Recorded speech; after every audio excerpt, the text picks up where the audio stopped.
Hello, this is the Watchdog, and welcome back to Fun with Watches. If watches weren't fun, you'd only need one. Today we're going to review the North Edge Hornet. Let's start out with the wrist check. I'm wearing this Neymar, which is the first dive style watch I ever owned. And Grogu is wearing my Casio Duro. Grogu asked Han Solo if the Millennium Falcon could do warp speed. Han said he didn't even know what warp speed is.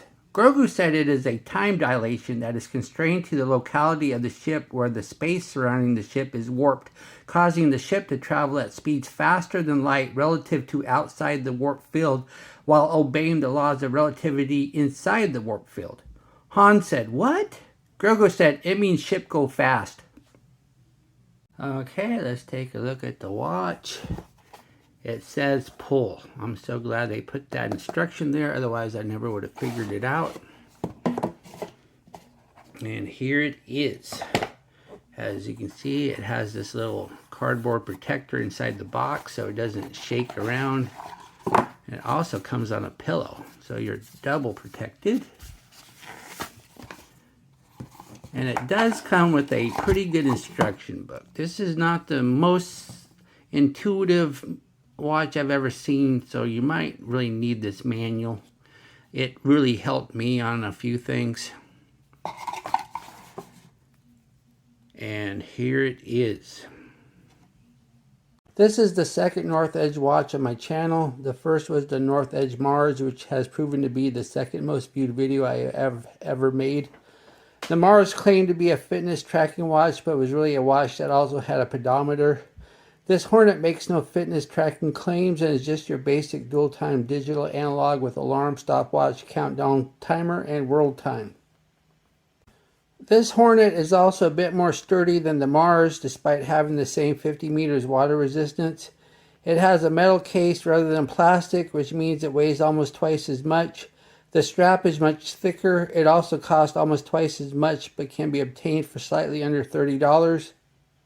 Unfortunately, I no longer have the Mars, having sold it shortly after my review, but this Hornet just seems so much more refined and gives you a sense of confidence that the Mars never gave me. The watch is 48.2 millimeters at the bezel, which is kind of surprising because it really doesn't seem that big. 53.5 millimeters lug to lug. As you can see too, the lugs are kind of different. It makes it look like it's integrated, but it's not. You can change the strap. It's 14.6 millimeters thick, and it has 24 millimeter lug width. And once again, they don't look 24 millimeters, but they are. And it weighs 110 grams on the supplied silicone strap. The bezel is smooth and it has writing on what the pushers do. We have the set, the mode, the light, and the adjust. And then it's got these double batons. I don't know. They're probably just decorative. Then the dial. We have the North Edge name right there. I don't think North Edge has a logo. Then it says Hornet, which is the model. Then we have a chapter ring with minute markers. There are no minute markers in this 20-minute phase though. Normally I would be upset about the missing minute markers, but in this case it doesn't matter because you do not set the hands. You set the digital display and then the hands match the digital display. So you don't need minute markers to set the hands. And all these indices are loomed. And the hands are loomed. Then on the bottom here we have the digital display. It has the time and the seconds. Click this button here and it switches it to date. Then of course we have the day of the week up top. Then if we hit mode, it sets it to stopwatch mode. Now the stopwatch can be either lap or split, and I'm not going to go over how the stopwatch works. It's pretty intuitive, and in the instructions it'll explain This left dial here is a speed indicator, and it'll explain how to use it. I'm not going to go over that because it's kind of complicated. But anyway, just to do the normal stopwatch, hit the bottom button, then hit it again. And then, as you can see, the speed indicator moved. But once again, I'm not going to explain how it works because it's very complicated. Then just reset it. Then we have a timer. I'm not going to go out how the timer works either. Then we have the world time. Now the world time is kind of cool because right now it's set to UTC time. If you want to switch time zones though, you just hit this adjust button and then it just toggles through the different airport codes. So let's say I want to go visit my sister-in-law in Anaheim. Well, then I'm going to go ahead and look for LAX.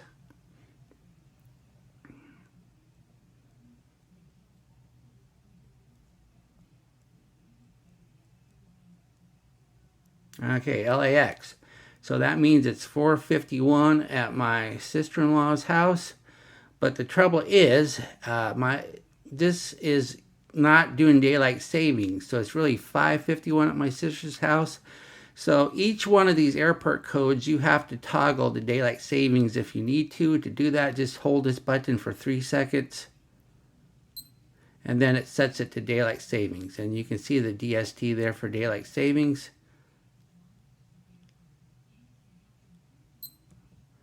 And I might as well put it back to daylight savings because California still does daylight savings. Now, if she lived in Arizona, Arizona doesn't do daylight savings, but you would still use the LAX time zone. Then we have an alarm, and then it goes back to normal time. To set the time, just go ahead and hold down the set button. And then you just toggle through the different modes. Right now it's in Chicago time because I live in the Midwest. And then you can set daylight savings, whether or not it's 12 hours or 24 hours. Then the seconds, the hour, the minutes, the year, the month, and the day. And this sets how long the light stays on when you hit the light button.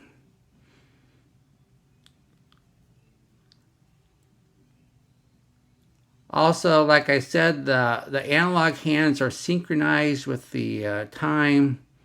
So let's say I want to change the time zone to Denver. Just hit set. And as you can see, the time adjusts on its own. Now the time though only goes forward, and Denver's an earlier time, so it's got to go all the way around until it gets to an hour before my time.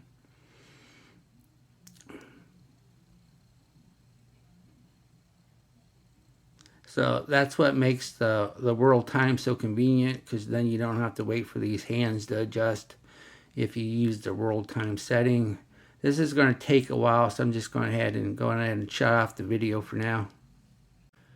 The crystal is a flat mineral glass. I'm glad it's not dome because this watch is chunky enough without a dome making it even chunkier. And then the pushers are just your basic pushers. There's no locks or anything. This only has 50 meters water resistance, so you don't have locking pushers. And you don't have a screw down case back. Then the case is metal and it's got a bead blasted finish. And I'm sure this is an alloy, not stainless steel, because of the price of this watch. But it seems sturdy enough. Like I said, feels so much sturdier than the North Edge Mars. Then the case back. We have the Hornet, and it's a press-on, not a screw-down.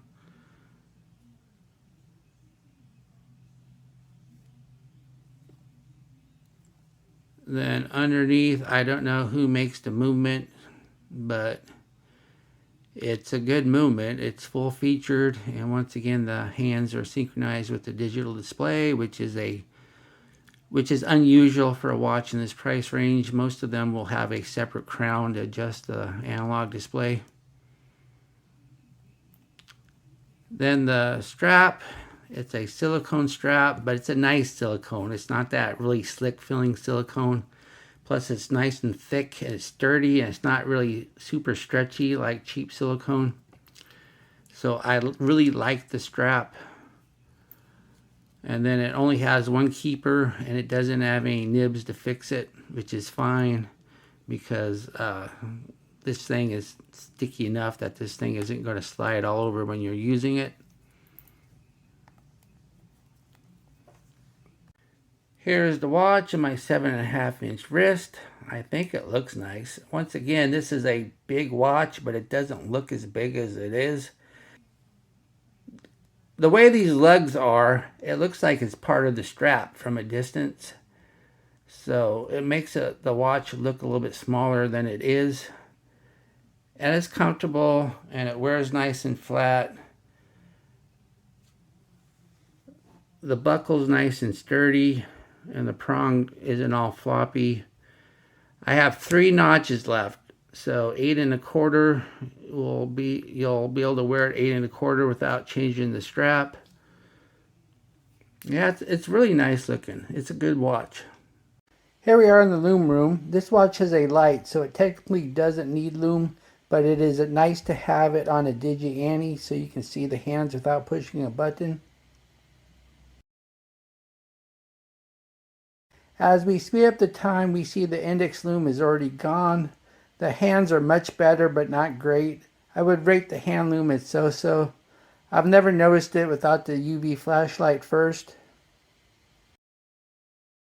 The light is not a backlight of the digital display. It shines onto the face, highlighting the analog display, but you can barely make out the digital display on the bottom, and you can't see anything of the digital display up top.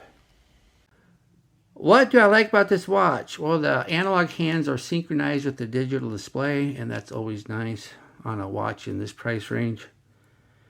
I like the strap. It's nice and sturdy, has a nice buckle. I like the fact that it has a metal case.